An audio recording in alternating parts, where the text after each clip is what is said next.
하나님의 말씀은 로마서 3장 21절로 31절까지 말씀입니다.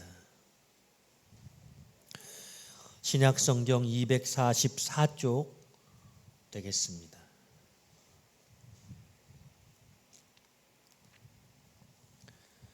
한 절씩 교독하겠습니다. 이제는 율법 외에 하나님의 한 의가 나타났으니 율법과 선지자들에게 증거를 받은 것이라.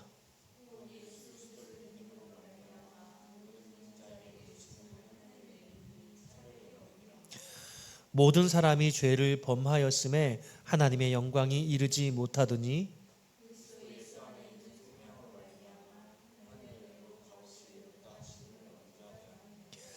이 예수를 하나님이 그의 피로써 믿음으로 말미암는 화목제물로 세우셨으니 이는 하나님께서 길이 참으시는 중에 전에 지은 죄를 관과하심으로 자기의 의로우심을 나타내려 하심이니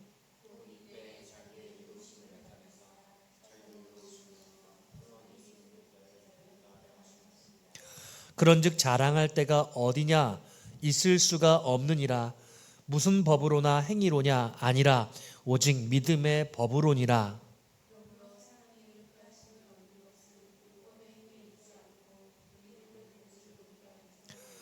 하나님은 다만 유대인의 하나님이시냐 또한 이방인의 하나님은 아니시냐 진실로 이방인의 하나님도 되시느니라.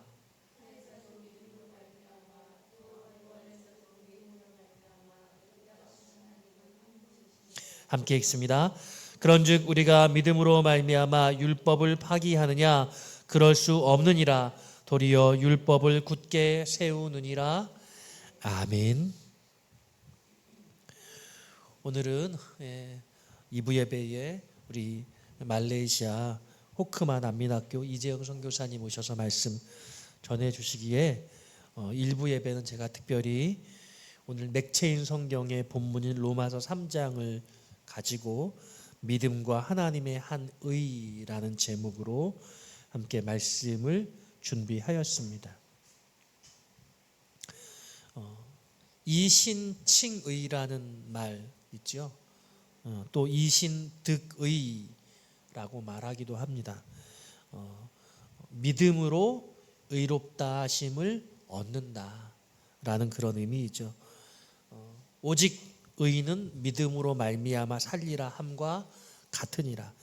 오직 우리는 믿음으로 의롭다 할 수 있기 때문에 우리에게 가장 중요한 신앙생활의 가치, 또 삶의 한 가지 중요한 가치가 있다면 그것을 믿음에 두죠. 물론 우리는 예수 그리스도가 가장 중요합니다마는 우리가 예수 그리스도를 바라보면서 예수 그리스도를 바라볼 때 우리의 방향성은 온전한 믿음을 그렇게 고백하고 그러므로 잘 믿어야 되는 것이 중요하다라고 그렇게 여기게 되어집니다. 그런데 이 믿음이라는 것도 너무 오래도록 강조되어 오다 보니 이 믿음이 행위의 한 측면이 되는 것 같은 그런 현상이 교회 안에서 우리의 인식 속에 또 교회의 문화 속에 배어들고 있지 않는가. 믿음이 모든 것을 해결해 준다라는 어떻게 생각하면 조금 잘못된 오해가 그 안에 생기게 되어지고 있습니다. 그래서 오늘 로마서 3장의 말씀을 가지고 믿음과 그 반대편에 있는 것이 무엇이냐라고 할 때 그것은 하나님의 의라고 할 수 있는데요. 그 믿음의 반대편에 있는 하나님의 의를 같이 함께. 그래서 오늘 말씀의 제목이 믿음과 하나님의 한 의라고 그렇게 정해 보았습니다. 21절이죠. 이제 율법 외에 하나님의 한 의가 나타났으니 하나님의 한 의라고 되어져 있습니다. 로마서를 간단히 말씀을 드리면 로마서 1장은 모든 사람들이 죄 아래에 있다라고 그렇게 말하고 있습니다. 절대로 우리는 이 죄인인 것을 해결할 수 없고 그래서 하나님이 세상 모든 사람들에게 하나님을 알만한 것들을 보여주었음에도 불구하고 세상 사람들은 하나님 알기를 거절해서 하나님이 그들을 그냥 내버려 두셨다. 이렇게 죄 가운데 있는 죄인의 모습으로 살아가는 세상 사람들의 모습을 이야기하고 있고, 그리고 로마서 1장 2장에 진행이 되면서 유대인들도 또한 죄 아래 있다. 이방인들도 죄 아래 있고 세상의 모든 사람들이 죄 아래 있고 유대인들도 하나님의 말씀을 먼저 받았다 할지라도 이 하나님의 말씀을 받은 말씀이 옳지만 하나님의 말씀을 받았다고 해서 그들이 죄가 없는 것이 결코 아니고 유대인들 역시 죄 가운데 있다라고 그렇게 로마서 1장 2절 그리고 오늘 우리가 본문을 21절부터 읽었는데 18절까지도 죄 가운데 있는 이스라엘, 죄 가운데 있는 유대인, 죄 가운데 있는 이방인, 모든 죄 가운데 있는 사람들에 대한 이야기를 하고 있는 것이죠. 그래서 오늘 여러분 잘 아시는 로마서 3장 23절 말씀이 등장하는 거죠. 모든 사람이 죄를 범하였음에 하나님의 영광에 이르지 못하게 되었다. 그런데 이와 같은 상황 속에서 우리는 예수를 믿음으로 말미암아 의롭다 인정함을 받았다는 이 진리의 말씀이 놀랍게 등장하고 있는데 우리가 이 진리의 말씀을 너무 오랫동안 붙잡고 있다 보니까 믿음이 너무 강조되어서 믿음의 반대편에 있는 것들을 우리가 놓치고 있는 부분이 있는 거예요. 그래서 오늘 저는 첫 번째로 여러분들에게 나누고 싶은 하나님의 말씀은 따라해 볼까요? 믿음보다 소중한 것이 있다. 믿음보다 소중한 것이 있다는 거예요. 믿음보다 소중한 것이 무엇이냐? 우리가 그것을 말씀드리기 전에 믿음의 여러 가지 종류가 있다는 것에 대한 여러분 좀 이해를 해야 됩니다. 여러분 귀신도 믿음이 있어요. 야고보서 2장 19절이에요. 네가 하나님은 한 분이신 줄 믿느냐? 잘 아는도다. 귀신들도 믿고 떠느니라. 귀신이 믿는 믿음은 지식적인 믿음, 구원 얻지 못할 믿음이라고 말하고 있죠. 그 야고보서 2장 19절의 그 앞에 17절에서는요. 이와 같이 행함이 없는 믿음은 그 자체가 죽은 것이라. 그래서 죽은 믿음도 있다고 말해. 행함이 없는 믿음, 그 믿음은 죽은 믿음이다. 그 26절에서 영혼 없는 몸이 죽은 것 같이 행함이 없는 믿음은 죽은 것이다. 이렇게 두 번이나 행함이 없는 믿음을 죽은 믿음이라고 말을 하고 있는 거죠. 그런가 하면 일시적인 믿음도 있어요. 여러분 그 씨 뿌리는 비유에서 씨를 뿌렸는데 씨가 자라가지고 무엇인가 열매를 맺을 것 같이 그러는데 따가운 햇볕이 내리쬐니까 금세 시들어버리는 그런 믿음을 일시적인 믿음, 구원 얻지 못하는 믿음이죠. 잠깐 지나가 버리는 믿음. 그런가 하면 예수님이 주무시다가 일어나서 이 믿음이 적은 자들아 이렇게 말하기도 하고 믿음이 없는 자들아 믿음이 없음을 말하시기도 하고 믿음이 적음을 말씀하시기도 했어요.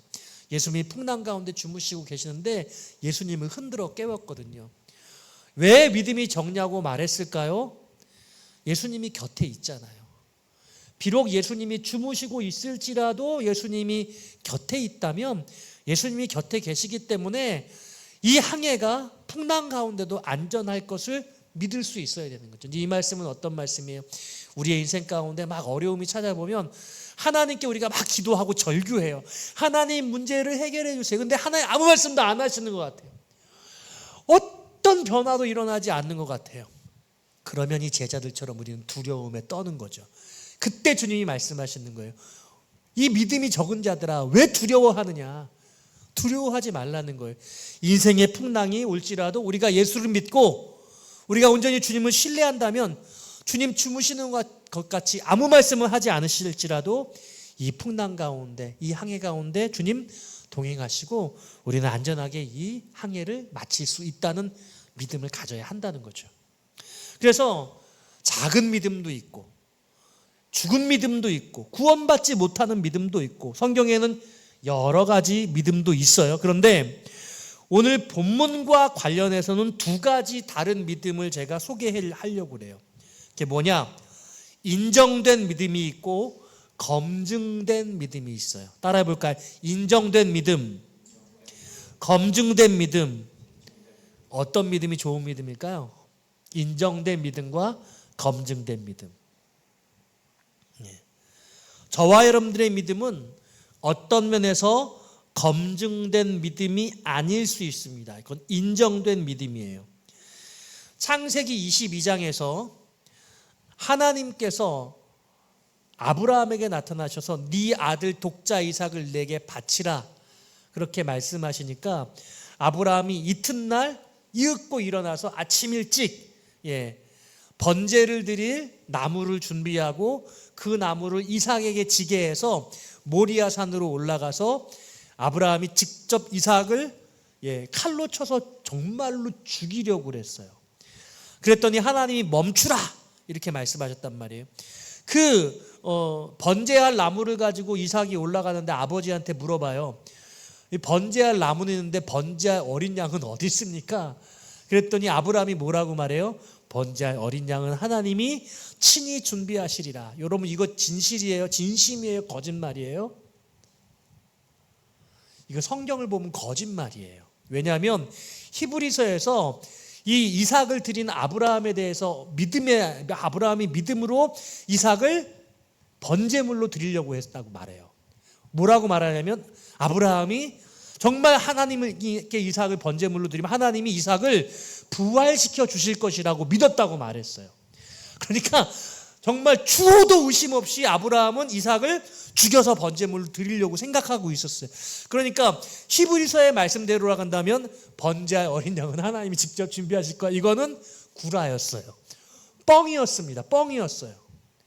근데 하나님이 아브라함의 입술의 고백대로 정말 번제할 양, 순양을 준비하셨죠.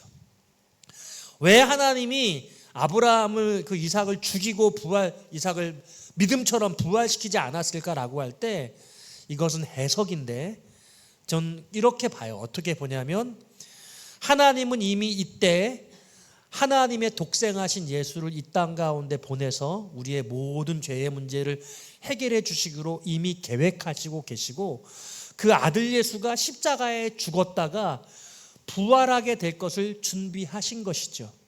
그러니까 자신의 독생하신 아들을 죽이기로 작정한 예수님은 아브라함의 아들을 죽이고 싶으셨던 것은 아니었던 거죠. 그래서 멈추라고 말하는 거죠. 근데 그때 하나님이 아브라함에게 왜 멈추라고 말씀하시면서 내가 이제야 하나님을 경외하는 줄 알았다라고 말해요. 이제야 하나님을 경외하는 줄 알았다. 이게 뭐예요? 검증된 믿음이에요. 아브라함은 이 창세기 22장에서 그 믿음을 검증받았어요. 그래서 너희 안에 믿음이 있는가라 너희 자신을 시험하고 확증하라 성경이 말씀했잖아요. 여러분들은 우리에게 하나님을 향한 믿음이 있는지 우리 스스로 우리 자신을 우리의 삶 가운데 시험해 봐야 돼요. 그러면 그 시험 가운데 우리에게 믿음이 있음을 확인되어지는 순간 그게 검증된 믿음이 되는 거예요. 여러분 검증된 믿음 되시기를 주님의 이름으로 축원합니다. 여러분 검증된 믿음이 있으면 두렵지 않은 거예요. 하나님이 그런 사람에게는 그 믿음대로 일하시고 역사하시는 거예요. 그런데 창세기 15장에 보면 그 15장에서 기다리다 75세에 부름받은 아브라함이 99세가 되었는데도 아직도 아들이 없어요. 그러니까 하나님 저의 후사는 저 집사 다메섹 출신 엘리에셀 나를 믿고 따라서 내 가정의 모든 재반 산물을 다 맡아보는 저 다메섹 출신의 저 젊은 엘리에셀이 나의 후사가 되어야 될 모양입니다. 그랬더니 하나님 뭐라고 그래요? 아니라는 거예요. 밖으로 나가서 저 하늘을 보래요. 지금 저 별들이 보이네요.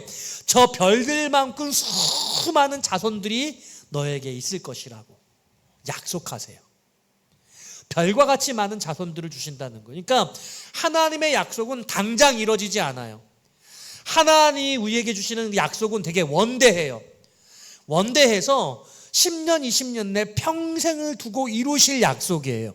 여러분 믿으시고 기대하시기 바라요. 여러분 한 달에, 두 달에, 1년에 이루실 그런 약속을 기대하지 마시고 내 평생을 두고 이루어가실 그 하나님의 원대하신 약속을 신뢰하시기를 바라요. 근데 그 무뼈를 보면서 아브라함이 하나님의 말씀을 믿었어요. 그랬더니 그 창세기 15장에서 하나님이 뭐라고 말씀하시냐면 아브라함이 그것을 믿으니 하나님이 의로 여기셨다. 하나님이 그 믿은 사실을 의로 인정해 주신 거예요. 그러니까 오늘 로마서 3장에서 말씀 믿음을 추론해 보건대 두 가지 믿음이 있는데, 하나는 인정하신 믿음, 인정해 주는 믿음, 또 하나는 검증된 믿음이 있는 거예요. 그런데 오늘 로마서 3장에서는 그 믿음은 어떤 믿음이에요? 인정된 믿음이에요. 우리가 하나님을 믿으니까 하나님이 그것을 의로 여겨주신 사건이에요. 검증된 믿음이 아니라 인정된 믿음이라는 겁니다. 그러니까 여러분, 본문 오늘 27절 말씀 같이 한번 읽어보기 원해요. 27절입니다. 시작.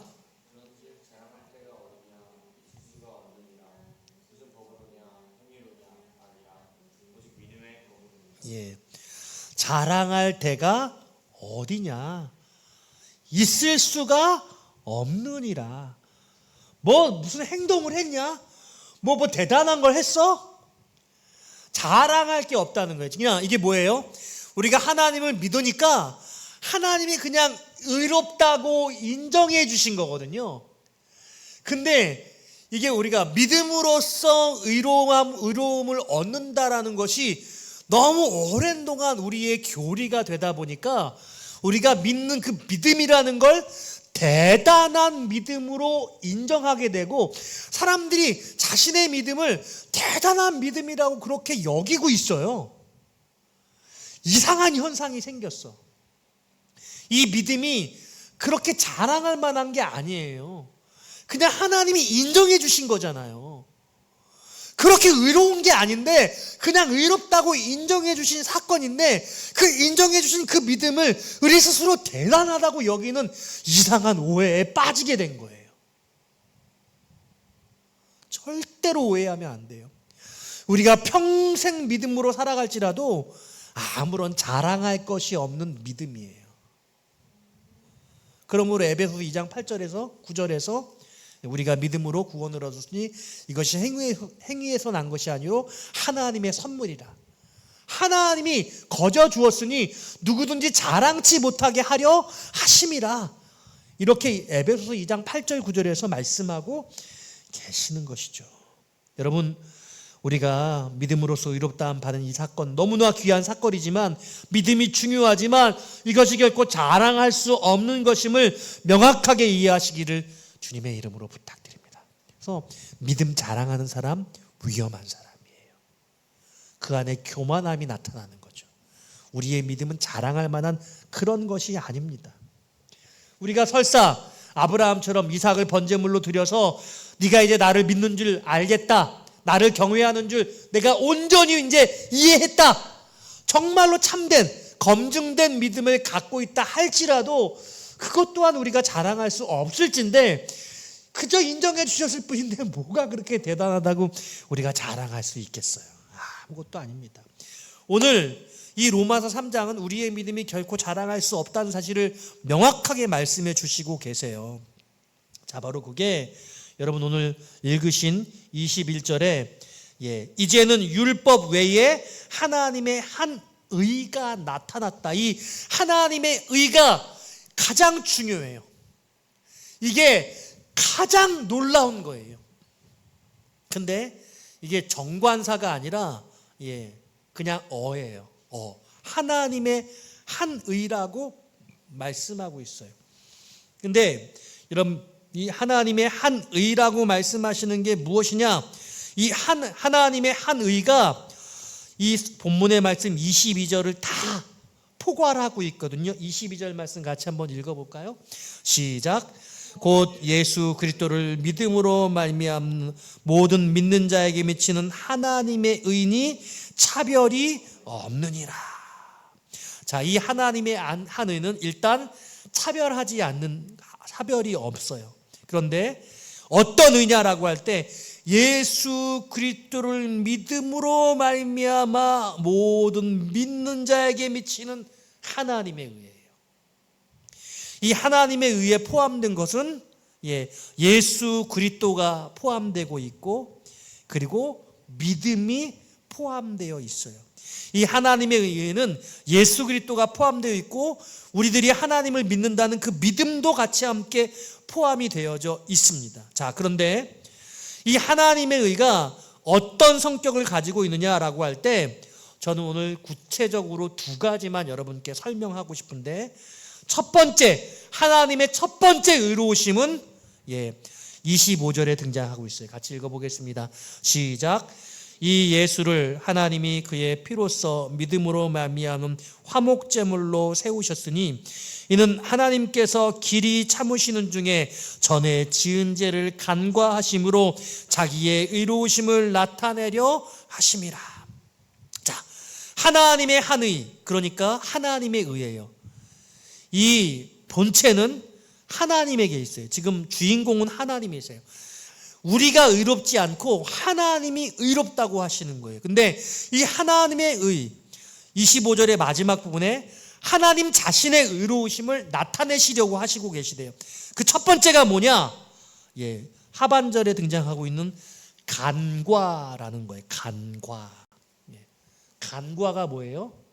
그냥 지나치는 거예요. 지나치는 거. 죄를 하나님이 보는데 못 본 척 하시고 고개를 돌리시는 거예요.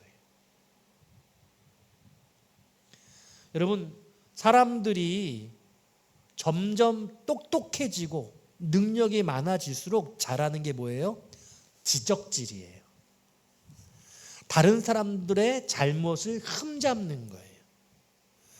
우리가 거룩해지면 거룩해질수록 많은 사람들의 거룩하지 않은 부끄러움이 보이거든요. 신앙생활을 해서 우리가 영적으로 성장해 나가면 영적으로 우위에 있는 사람들이 이제 신앙생활을 시작한 사람들의 여러 가지 흠들을 보게 돼요. 그럼 어떻게 하고 싶어요? 그걸 고쳐주고 싶어요. 그래서 우리는 본의 아니게 설명맨이 돼요. 설명맨. 요즘에는 설명맨은 한 걸음 더 나가서 설명충이라고 하잖아요. 그걸 가르쳐주고 싶어요. 지적해가지고 그걸 고쳐주고 싶어요. 근데 사람들이 그걸 싫어하죠. 싫어해요. 그러면 여러분 어떻게 됩니까? 오늘 하나님은 그 모든 사람들의 죄를 지나치고 보지 않으셨다는 거예요. 그래서 여기 한 가지 하나님의 오래 참으심이 등장하고 있어요. 25절에 보니까 이는 하나님께서 길이 참으시는 중에 전에 지은 죄를 간과하셨다. 하나님이 모든 인류의 죄를 보다 계속해서 오래 참으심으로 기다리시는 거예요. 죄인이 돌아오시기를, 죄인이 그 죄의 문제들을 해결하기를 보다 못해, 참다 못해 분노하시고 폭발하셔서 그를 벌하시고, 하나님의 의를 하나님께서 그를 멸망하시고 징벌하시는 것으로 주시는 것이 아니라 길이 참으시다 보다 못해 그냥 그 죄를 지나치셨어요. 고개를 뒤로 돌리시고 그 죄를 보지 않는 거예요. 마치 노아가 홍수 이후에 그 포도나무의 실과를 먹은 다음에 취해가지고 하체를 내놓고 잠에 들었는데 그 아들이 그 하체를 보지 않고 뒤로 돌아서 그 아버지의 하체를 가려준 것처럼 인류를 향한 그 인류의 모든 죄악들을 하나님이 그냥 보지 않으시는 거예요. 그리고 그냥 지나쳐버리시는 거예요. 이게 뭐라고요? 하나님의 의라고요. 우리가 생각하는 하나님은 공의로우신 하나님이어서 모든 인류의 죄를 진노하셔서 벌하시는 하나님이라고 생각하잖아요. 근데 하나님의 참된 택하신 우리들을 향하신 하나님의 의는 그 죄를 그냥 지나치시는 거예요. 보지 않는 거예요. 관가하는 거예요. 제가요, 전에도 여러분께 그런 말씀 드렸잖아요. 우리 성도들, 산유의 가족들 왜 이렇게 안 바뀌어? 막 바뀌기를 간절히 바라서 쌍심지를 켜고 너무 불편해했는데 그 긴 시간 동안 아무리 그래도 바뀌지 않자 제가 하나님으로부터 어떤 마음을 받았냐면, 야, 김성택 목사, 너도 못 바꾸면서 왜 이렇게 성도들을 바꾸려고 그래? 그런 마음을 주셔서 제가 그 마음 고쳐먹었다고요. 맞아, 나도 못 바꾸지. 내가 뭘 나도 못 바꾸는데 남을 바꾼다고. 있는 모습 그대로를 사랑하자. 그리고 못 본 척하는 거예요. 잘못을 저질렀는데 잘못을 덮어주는 거예요. 잘못을 저질렀는데 더 칭찬해줘요. 더 격려해주고 더 응원해줘요. 그랬더니 자기들이 알아. 자기들이 부족한지 알아. 그래서 더 열심히 고치려고 노력하고 정말 변화의 역사가 나타나더라고요. 이게 하나님의 방법인 거예요. 더 사랑해주는 거예요. 하나님이 그래서 오래 참으시는, 길이 참으시는 중에 그 죄를 지나쳐버려 안 보시고 고개를 돌리시고 간과하셨다, 이렇게 말씀하시는 거예요. 이게 하나님의 첫 번째 의로우심이에요. 오늘 나누고 싶은 하나님의 두 번째 의로우심은요, 24절에 등장합니다. 같이 읽어볼까요? 시작.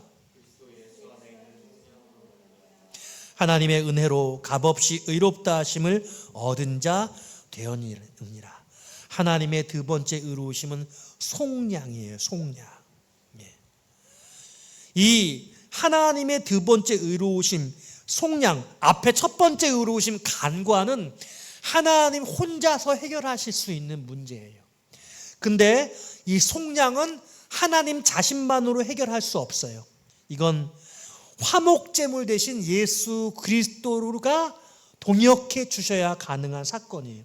그래서 하나님의 첫 번째 의로우심은 하나님 자신이 그 죄를 길이 참으시고 그 죄를 간과하심으로 보지 않고 지나치신 사건이라고 한다면, 두 번째 하나님의 의로우심은 예수 그리스도의 동역적 관계에서 하나님의 아들 예수 그리스도를 이 땅에 내어 보내주셔서 우리의 죄를 속량해 주시는 사건이 되는 것입니다. 이 속량이라는 것은요, 히브리어로 파다, 가알, 대가를 지불해서 재산, 동물, 노예를 되찾는 것, 해방시켜 주는 것을 의미하는 것입니다.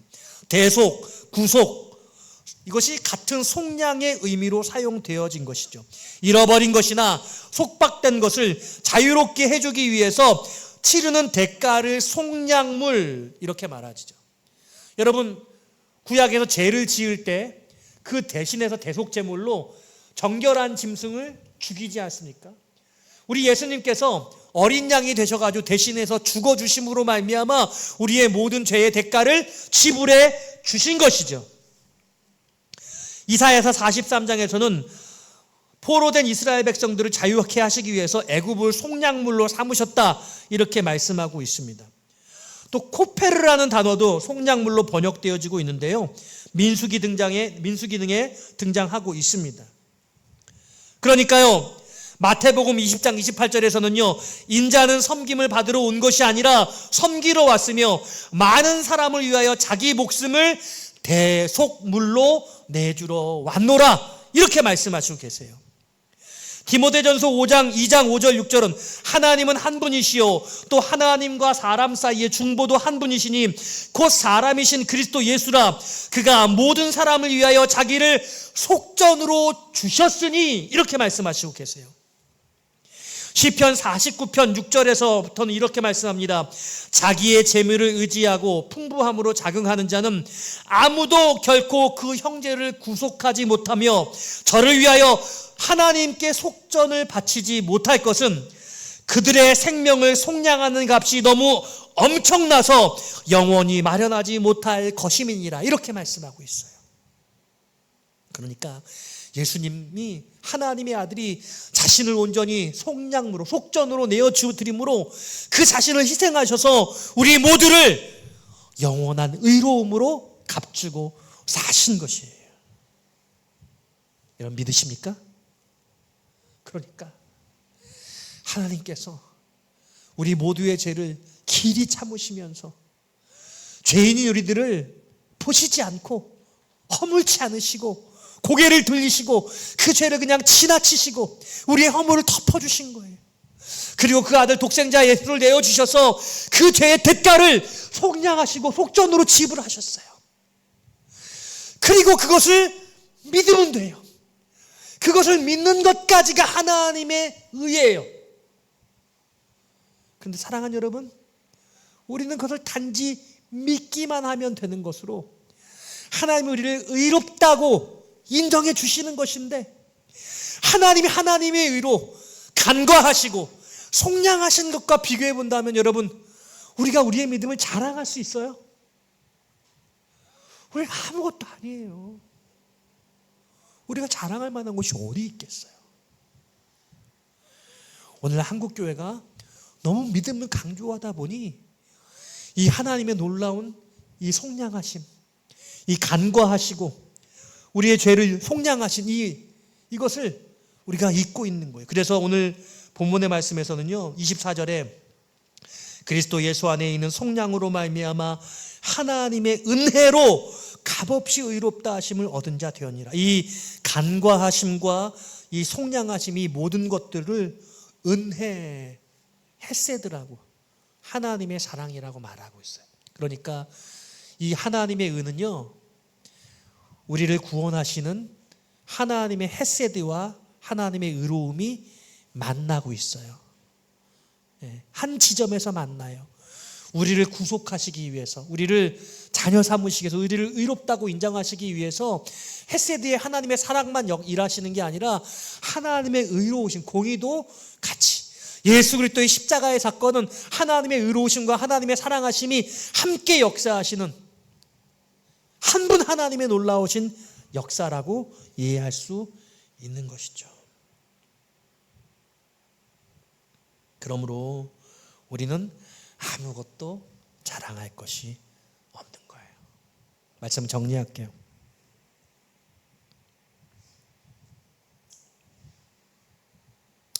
우리 하나님은 의로우신 하나님이세요. 믿음보다 소중한 것이 하나님의 의로우심이에요. 하나님이 의로우시기에 우리가 의로울 수 있는 거예요. 오늘 26절 말씀 같이 한번 읽어볼까요? 26절입니다. 시작. 곧 이때에 자기의 의로우심을 나타내사 자기도 의로우시며 또한 예수 믿는 자를 의롭다 하려 하심이라. 하나님이 의로우셔야 우리가 의로워질 수 있는 거예요. 불의한 세상에서 죄인인 인간은 결코 세상을 공의롭게 만들 수 없습니다. 세상에 많은 사람들이 하나님 없이 세상을 멋지게 만들어 보겠다고 그러고 있지 않습니까? 대통령이 그러겠다고 그러고, 정치인들이 그러겠다고 그러고, 정치인들, 목회자들이 정치인들 그 진보와 보수편에 갈라서 가지고 누가 옳다 그러다, 여러분 하나님 없이 그들이 의로울 수 없어요. 저는 왜 목사님들이 그런 정치에 시중을 신용을 두는지 이해할 수가 없어요. 이제는 그것들이 중단되어야 할 거예요.